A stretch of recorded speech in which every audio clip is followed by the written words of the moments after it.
Hello friends, welcome to सरकारी result अड्डा।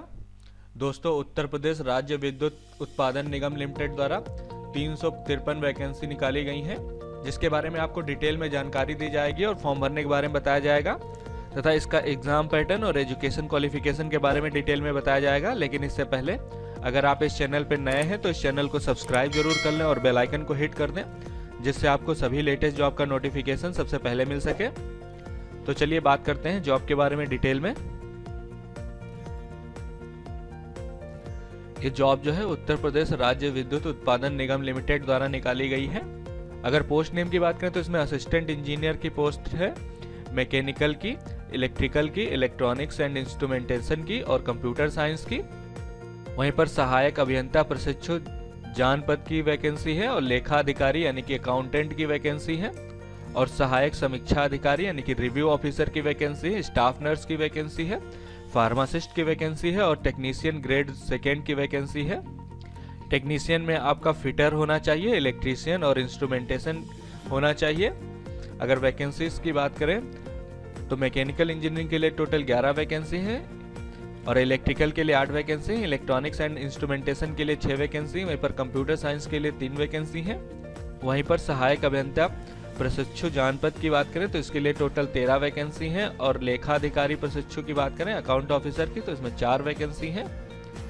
वहीं पर सहायक समीक्षा अधिकारी यानी कि रिव्यू ऑफिसर की टोटल 10 वैकेंसी हैं और स्टाफ नर्स की टोटल 18 वैकेंसी, फार्मासिस्ट की 17 वैकेंसी है। टेक्नीशियन ग्रेड सेकेंड की बात करें तो इसमें फिटर की 78 वैकेंसी है और इलेक्ट्रीशियन की 139 वैकेंसी है और इंस्ट्रूमेंट की टोटल 46 वैकेंसी है। अब बात करते हैं सैलरी की। तो असिस्टेंट इंजीनियर की सैलरी जो है लेवल 10 की होगी 56,100 से 1,77,500 के बीच में।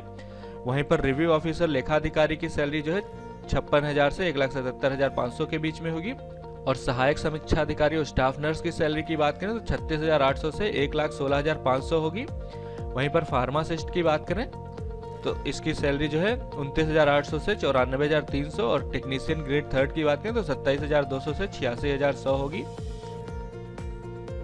अब बात करते हैं एजुकेशन क्वालिफिकेशन की। तो असिस्टेंट इंजीनियर ट्रेनी E&M के लिए जो है तो मैकेनिकल, इलेक्ट्रिकल और इलेक्ट्रॉनिक्स एंड इंस्ट्रूमेंटेशन तथा कंप्यूटर साइंस, इनके लिए कैंडिडेट को अपने फील्ड में कम से कम 65% अंकों के साथ BE या BTech पास होना चाहिए।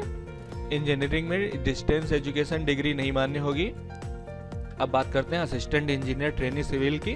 तो इसमें कैंडिडेट के पास सिविल इंजीनियरिंग की डिग्री होनी चाहिए और उसके साथ साथ उसको नॉलेज होनी चाहिए हिंदी की देवनागरी स्क्रिप्ट में। अब बात करते हैं अकाउंट ऑफिसर ट्रेनी की। तो इसके लिए कैंडिडेट को हिंदी की नॉलेज होनी चाहिए, उसके साथ साथ पोस्ट ग्रेजुएट डिग्री पास होना चाहिए कम से कम 55% अंकों के साथ या फिर ग्रेजुएट डिग्री पास होनी चाहिए फर्स्ट क्लास। उसके साथ ही कैंडिडेट कॉस्ट अकाउंटेंट या चार्टर्ड अकाउंटेंट या फिर अदर क्वालिफिकेशन होनी चाहिए इसके बराबर कैंडिडेट के पास, या फिर कैंडिडेट को मास्टर ऑफ बिजनेस एडमिनिस्ट्रेशन या इसके बराबर फाइनेंस या अकाउंट में कोई डिग्री होनी चाहिए कम से कम 60% अंकों के साथ। इसके अलावा कैंडिडेट के पास जो है कंप्यूटर सिस्टम की नॉलेज होनी चाहिए और उससे रिलेटेड सॉफ्टवेयर्स की। अगर बात करें असिस्टेंट रिव्यू ऑफिसर की तो इसमें कैंडिडेट के पास जो है ग्रेजुएट डिग्री होनी चाहिए और उसके साथ साथ टाइपिंग स्पीड जो है हिंदी और इंग्लिश में कंप्यूटर पर कम से कम 20 से 25 वर्ड पर मिनट होनी चाहिए और जो कंप्यूटर पे अच्छा एक्सपीरियंस होना चाहिए काम करने का। अब बात करें स्टाफ नर्स की तो इसमें कैंडिडेट को उत्तर प्रदेश नर्सिंग काउंसिल द्वारा मान्यता प्राप्त नर्सिंग व मिडवाइफरी का डिप्लोमा होना चाहिए।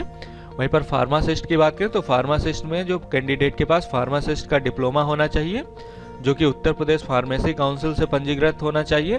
अगर टेक्नीशियन ग्रेड सेकेंड की बात करें तो इसमें इलेक्ट्रीशियन के लिए कैंडिडेट को 10वीं पास होना चाहिए और उसके साथ साथ इलेक्ट्रीशियन ट्रेड सर्टिफिकेट होना चाहिए। उसके साथ साथ कैंडिडेट के पास CCC का सर्टिफिकेट होना चाहिए।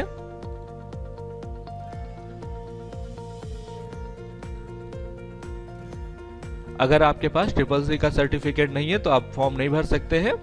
और CCC का फॉर्म कैसे भरना है, सर्टिफिकेट कैसे लेना है, उसका मैंने एक वीडियो बनाया, आप उसको देख सकते हैं।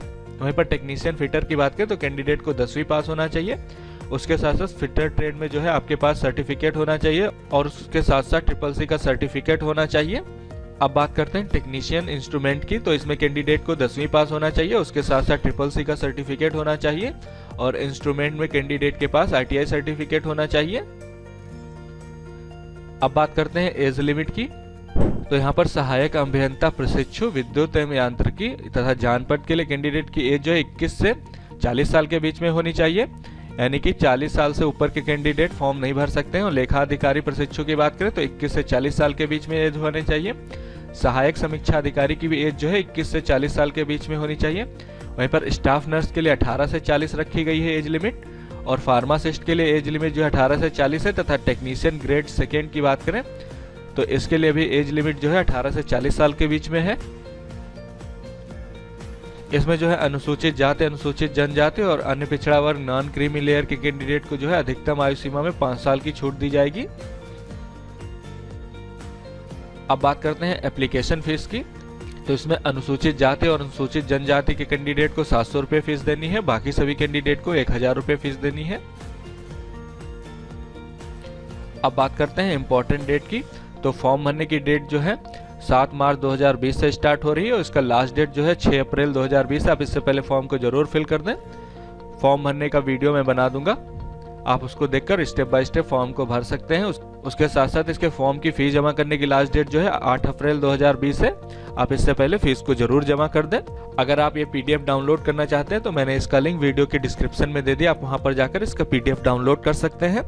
इसके साथ ही ये वीडियो कैसा लगा मुझे कमेंट सेक्शन में जरूर बताएं, और ये वीडियो देखने के लिए और मेरे साथ बने रहने के लिए आपका बहुत बहुत धन्यवाद।